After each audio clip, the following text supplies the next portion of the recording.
Hi there, I'm Michael Hill with Canine Chronicle TV, and I'm very excited today to be joined by Tara Schultz of Bonita, California. She and her husband, Bruce, are full-time professional handlers, as well as breeders, owners, and exhibitors for a lifetime in the sport of dogs. Tara, how are you today? Very good, and how about you? I am doing as well as can be in an eventful year. So let's start off with how you got started in the sport of dogs. I know for you it was pretty young, right?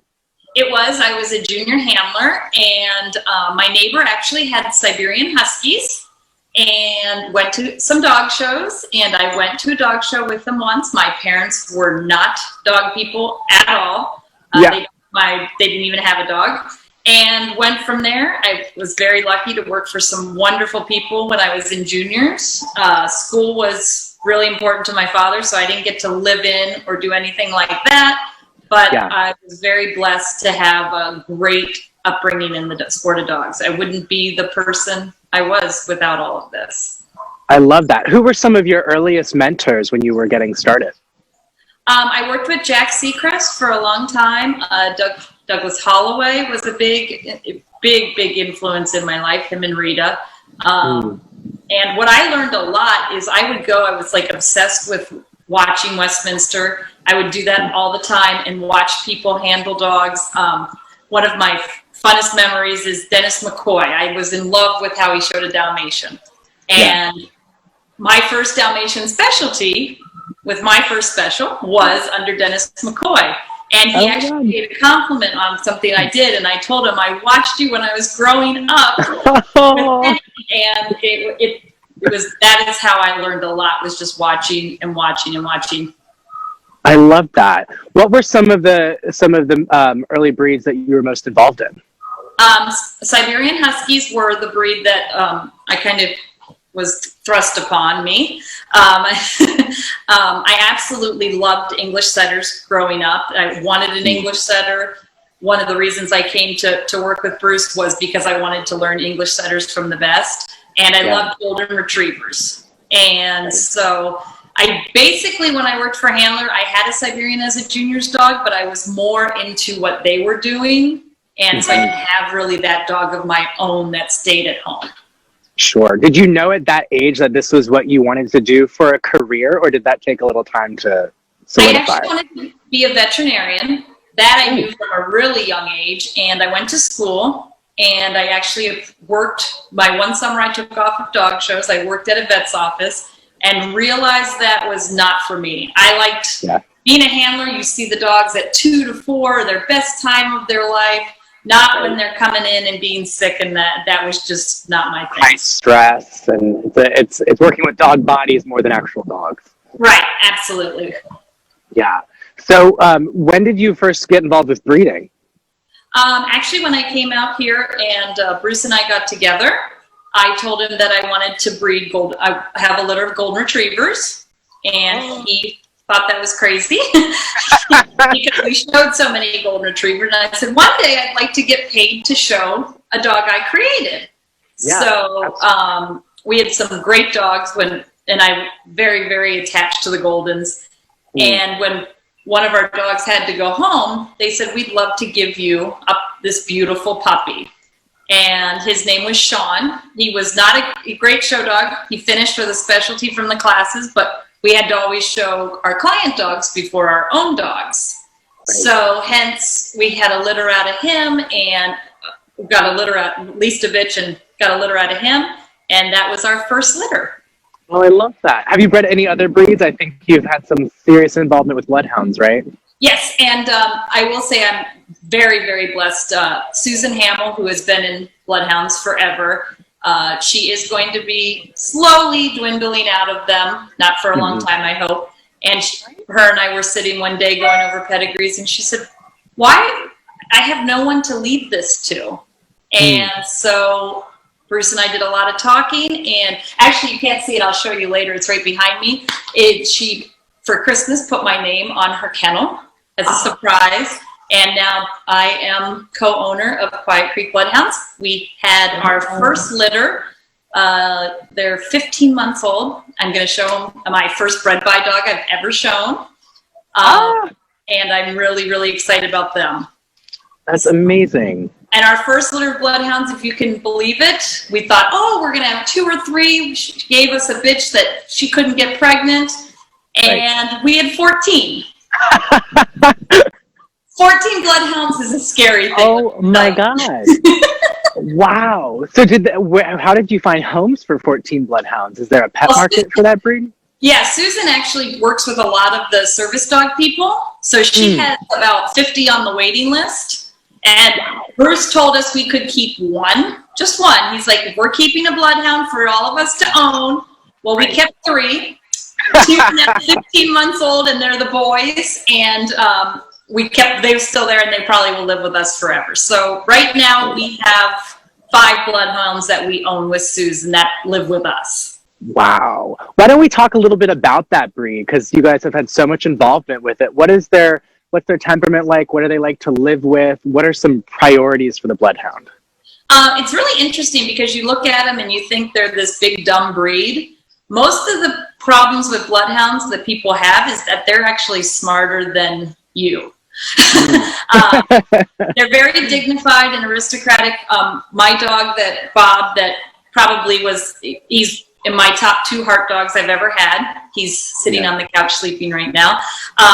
He would protect me. I was walking down New York City. Bruce told me not to walk late, and I knew he had to go to the bathroom. And this homeless guy tapped me on the shoulder, and he was probably the whole flexi lead down. He was in between us, standing, never growled, never did anything, but had my back completely. They're very family oriented. And it's one of the most loyal breeds that I've ever been around. That's coming from Siberians, my Siberian would get loose and he would run away and never look back. Right. These dogs love you more and the Goldens will go with anyone. Right. Here's the TV. Yeah, exactly. He's like, bye, here's the TV, here's the food. What else would you like? The bloodhounds are very, very much their people. They love their people. I love that. And speaking of Bob, you said he's one of your heart dogs. Let's talk about some of your most memorable moments at a dog show. What would you say those are? Well, I have been blessed with a lot. I truly like to watch Bruce show the dogs and win more and me be in the background, but that has changed. So learning how to adjust to that. I would say I'm a specialty person. I absolutely love the specialties because to me, it's just the forum where everyone goes.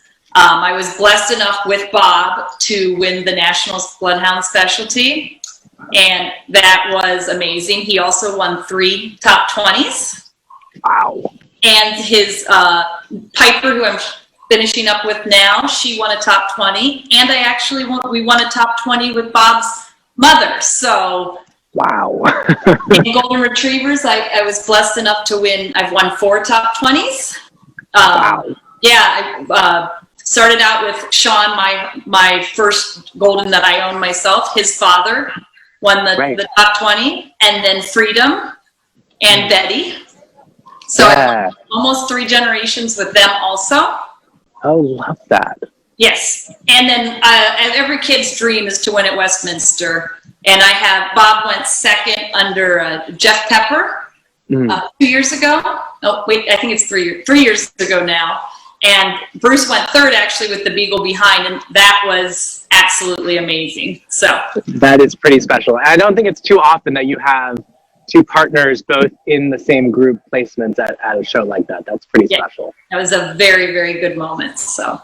And didn't you also, correct me if I'm wrong, but a Canaan dog at Westminster? Did you have a placement with one? Yep, I have 2nd, 3rd, and 4th. I just am. I need one more. Maybe next year, right? I love that. What would you say are some advice, some kinds of tidbits of advice that you would give to newcomers, especially people like you who are coming from, and myself, both coming from backgrounds where we're not growing up in the sport and getting involved and finding what's the right breed for you, who to look to for advice and mentorship? What are your thoughts on that? Well, and I'll say this is a little bit harder to do now because of COVID, but how I learned and how I wanted an English setter or a sporting dog or a golden retriever was I went to the dog shows, and now everyone wants to go and then they leave right away. I would sit and watch handlers all day long in every group, and I would say, oh my gosh, this dog does that, this dog does that. And to come and approach us, the little junior that works with Maddie and I right now, she watched us for a year, and one day I was like swamped with Goldens, and I said, hey, I've seen you around, can you just hold this dog for a moment? Her parents said that she had wanted to talk to us forever and was, kind of, afraid to. Yeah. Go to the juniors ring and watch the kids, and then try to keep touch with them, and the kids do the same thing.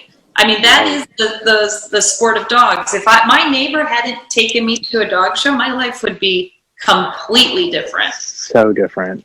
Looking back on it now, are you glad it happened? Would you do it again? Yes. Yeah. I love that. And I think it's special too that you also you're one of those many professionals who their family is involved as well. So you and Bruce showing dogs together, living and working together. I think that's also a testament to not many people find that in their career, that they have a passion that's shared with also their spouse or life partner. Are there any learning experiences that you've gone through on how to juggle that personal and professional life when you guys are with each other so much and so often? Well, now it's a lot better because we have a little time apart. You own 2 boarding kennels. We're blessed in that. And Bruce does work at one kennel and I work at the other a lot. And just cool. having that teeny bit of separation, like you could actually come home at the end of the day and be like, hey, this happened. And they weren't actually there the whole time. Right. And having hobbies and things like that are together, but yet also different. I think that's a huge thing. You got to have a little bit, something. I go out with my girlfriends and we do, girls' day, and he goes golfing sometimes with the guys and stuff. Yeah. And that makes a huge, I think when we're always traveling and doing that, it's a very hard life for a lot. Right. Maintaining that independence and individuality is kind of crucial to being able to bring your best to that relationship, right? Yes. And I mean, we don't go to 200 shows like a lot of people have to. When Bruce retired, we made an agreement that A, I wouldn't show so many dogs, and B, that I would stay home sometimes and do things like that. So I love that. Nearly as much as a lot of these people, which I'm very fortunate because I have the kennels, but I do manage the kennels too. So.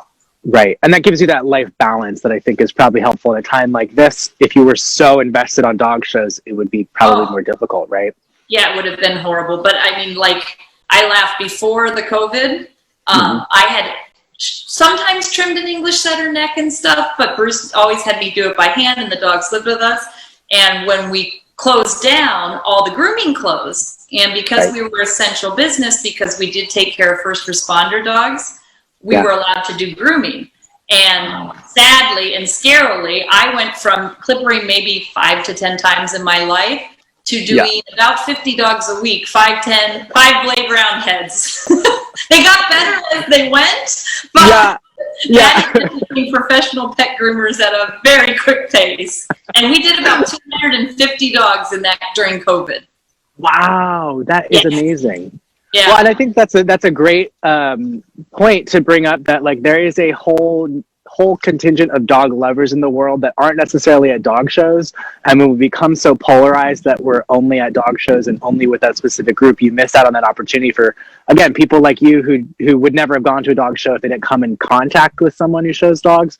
So I think your business is a great way to be visible to people that you breed and show dogs, as well as care for them and groom them and board them and all that as well. Well, and one of the things I think is great is with the kennels too, is we have a few local shows in San Diego. We put signs out, we put billboards, we talk to all my people that we've done 2 golden litters now ourselves. We ask that we don't require, but we really, really encourage, come to the dog show and see it. And there are a few puppy people that now are like, hey, is our puppy, could we do a show? And I'm really excited. We have our first show in California scheduled in December. And one of my puppy people are going to go. They've come and worked with Maddie and I. They're entering their dog in Riverside and going to show it for themselves. Oh my God, I love that. They have 2 little girls, and so I'm hoping that maybe they'll, when they're a little older, go show in juniors, and more people come. And it's easier and more manageable than having your little kid get into showing horses or something like that. And in California, we don't have the land or, how expensive it is out here to have a horse. Exactly. Yeah. I love that though. And I think that's like, again, such a great point that like this is something that like for the sport to continue has to be actively sought out. It can't just happen accidentally. Like we have to make an effort for more people to get involved. Absolutely. I mean, just walking, I walk my Goldens or my Bloodhounds on the beach every day. And normally it's more with the Bloodhounds. They're like, what is this? I tell them about the shows. You wouldn't believe how many people actually come and check it out. I love that. And that's like that's the way people get hooked. In theory, it's not going to work. But if you see it in person and you see how much those dogs love it and how much they're cared for, that's when people are won over. Speaking of involvement with the public, I know you have involvement with your local government, right? With in relation to dogs. Can we talk about that and how you got involved in that? Yeah, actually, one of my clients, she's like my mother, Georgine. She actually owns the English setter that Maddie shows a little bit with her family. She actually sat on the planning commission and all the animal rights legislations for I'm going to say 45 years. She's 80 now and she's done it since she was like 30, around my age. And so when she retired from that, I went to a meeting with her and met the people. And they said, we really need someone who's involved with it that can just give an opinion. I'm not paid official. I don't do that. But I do a lot. I go to a lot of the meetings. I give my point of view. Actually, I'm very proud to say that 2 people on the board now own golden retrievers from me. That are retired show dogs. So I'm hoping that when dog laws come up, they think about that more. And, sure. And we do sit and talk, and I understand how the legislation, how they think, and I try to bring a different perspective on it. And not all the time, but a lot of the time, I do actually think they're starting to listen. So I've been doing it for about 4.5 years. Little bits at a time, but I'm getting more and more involved as I'm not going to the shows as much either. So sure. What would you say some of the main topics that come up, at least in your particular area, are that are being discussed in those groups? I would say one of the main topics is the people they want the mandatory spay neuter. I mean, and I'm sure San Francisco's the same way. We have so little space and so many dogs, and they don't want the dogs to go in the shelter. And like what I try to say is the dogs that the breeders and the AKC breeders and all that, if there's a problem, they're going to take those puppies back. Those puppies aren't going to end up in a shelter. Yeah, they never do. Yeah, I mean, and also if you pay more for something, you cherish it and care more. If you go to the newspaper and you get a dog for $50, then it's no big deal to turn that away. If you do research, you meet with the breeders, you do all that stuff, and you pay $3,000 or $2,000, you're going to make sure that you're ready and you can handle it. And that's one of the things that I try to say to them. They say shop, don't shop, adopt.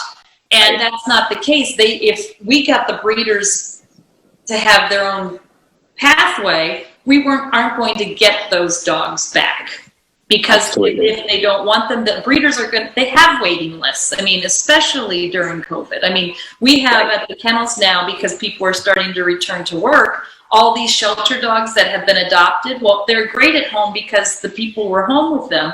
Now they're destroying their houses and they're wrecking anxiety. Yeah. Correct. And so now they're going to spend all this money on a trainer and all that, where if they'd spent this, but they'd spent the same amount of money and done their due diligence. I mean, every puppy that we sell, I require them to come back at some venue and do, maybe not with me, but a friend in that area, a daycare, a training session and everything. And that's an obligation. And then if they went to you and you said, hey, this dog needs a lot of work, then I'm going to call them as a person, so that I gave you this and, this is what we need to work on. Right. It's a whole network of a support system, really. Yes, absolutely. And I think that they are starting to, a few of them see it. Also, I mean, they're limited. Their big worry is, oh, they're breeding over and over and over again. And that is an issue, but that's not the AKC breeders. I mean, Exactly. Yeah. Exactly. But it's a much lower proportion of the quality responsible breeders that are having that be the issue. And I think it's like the biggest problem with the public is just that they're not having enough real life contact and exposure to people like yourself who, you know, if you were at dog shows every weekend, wouldn't have the time to be there and be in those rooms and those conversations and let them know what that other side of the equation really looks like. Is there any recommendations you have for how people can get involved? Maybe not to the same degree, but what kind of channels are best to start getting involved in their local area? You can go and I know California sets it up and we're pretty organized, I think, but you can go to any town meeting, you can go to anything and bring it up. Kennel regulations it's a public website, I think, for every state. I just know California for the most part. Like for California kennel licensing, there are a set amount of kennel license. That's it. There cannot be any more. So those people need to go and learn and see what animal legislations there are, because it might not affect us today, but if you don't have people taking it today, in 20 years, we are going to have an issue more than we have now, which we do have a big one here in California. Absolutely. No, I think that's a really important thing to talk about because it is something that if we don't pay attention to now, it is not going to be manageable later on when it's actually affecting day-to-day lives. Yeah, and I mean, a normal person who wants to have 5 or 6 show dogs doesn't want to pay $150 for a kennel license and all of that. But neither is the backyard breeder, and that's where I think we can differ a little. Absolutely, and I think that's a great point. Like saying that we can differ instead of putting it all in one basket and saying this is black and this is white, but look at it and say there are different shades here, and we need to become more educated as far as what those shades are and what the ramifications of them are. Yes. And I think it's a great point, just like even with your breeding program with the bloodhounds, that like just like pet ownership, breeding and maintaining breeds has to be passed down and has to be actively established and encouraged before you hit that transition point. Otherwise, it's not going to continue on its own. Absolutely. It's just like there's no kids coming to shows, which I know that I didn't see a ton of kids before COVID coming with their parents because they'd rather do video games and stuff like that. We've got to find a way to become more relevant to that 10-year-old because there's right now us running around in the ring is not exciting to them. Yep. And I think relevant is a huge word where it doesn't help anybody to say this is the way it's always been done. And that's what we take it or leave it. If you say take it or leave it, they'll leave it. Yes. I mean, what would you, if you were 10 years old going back and you were playing video game with your friends or running around a ring? Right. I mean, we've got to figure out a fun or some way to bring it in. I mean, I like fly ball. I like all that stuff. It's just if we can get people to come in, I think they love the sport. But if they don't know about it, then, and like what Westminster does and Beverly Hills and Philadelphia, I mean, that's amazing. My family, who's not in it at all, they can tell you almost every dog by the end of Westminster. Be like, oh, well, Michelle's the Siberian won best in show here, and this dog won best in show here, and they know the names. It's shocking to me. Right. Well, it's kind of like, I think it's one of those things where it's like you look at reality TV shows and what they do is they showcase aspects of human life and people get interested into it because it's passion, it's unique. And if they did the same thing with dog shows, I think that could be a great way to make it more relevant. It just there has to be people who are willing to be creative and to put themselves out there and try things. And even just have conversations with those younger people. Like, for example, that younger girl who is watching you for a year, we can, who knows who else might have been like that, but never got the courage to talk to someone or the right situation to make that conversation and left. Yep. So I really appreciate you sharing, your point of view. I think it's so important to talk with people who have been in the sport as long as you have and to the degree that you have, but also still have that contact with the greater public, because I think like we've been talking about, that's so essential for the continuance of the sport as a whole. And you asked about one more relative story, and I know I'm talking a lot, but no, go ahead. Yeah. A great one is when Bob went to Westminster. it's Randy McGarren. It's a cancer center for little children. I don't know if you've heard of it. It's like it's part of Ronald McDonald, I believe. It's the same type of organization. I have a friend who works down there. Really? Yeah. There's a little boy who had leukemia. So Bob was 3 years ago. So they reached out to me and they said, this little boy has leukemia and everything, and his dream is to always have like a bloodhound or a basset or something like that. And they said, by any chance, we saw you lived in San Diego. Is there any way that he could meet Bob? And I said, oh my gosh, Bob, first of all, takes toys from little babies and strollers. And runs off with them. Like, and now we're going to take him here. And I'm like, I could work on getting this little service dog thing and, you know, all of that. And they said, well, and we have a special thing. We can take him out of the hospital and this could be something. So we met and he met Bob, and it was one of the most rewarding things. I did it for about 4 months. Every Tuesday, Bob met him. He actually did get to go in the hospital because the little boy did get sicker. And one of the things that was so great about him is the leukemia was making his legs sore, all the treatments, and he wasn't walking. So he was starting to atrophy in his legs a little bit. Mm-hmm. So every Tuesday and Thursday, I would go and he wanted to walk Bob.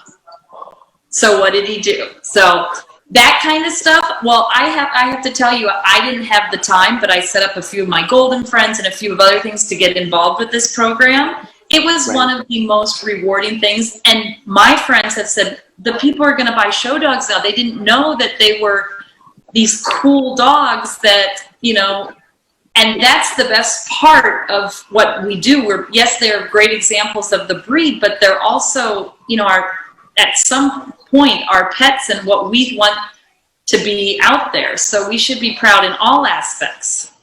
I think that's such a great point. Because, you know, it's like, the show is one judgment viewpoint of those dogs and all the work that's gone into like refining those genetic pools to make these great animals. And it'd be a shame to limit them just to that one small, you know, phase of life when you have a dog for 10, 15 years that's capable of affecting and really impacting so many people.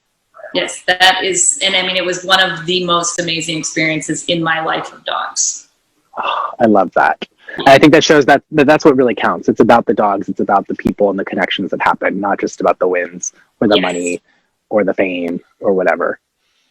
Yes. So. Well, thank you so much, Tara. It's been an absolute pleasure talking with you. I hope to see you at shows soon. And from everyone at Canine Chronicle TV, thank you so much and hope you stay safe. All right. Bye-bye.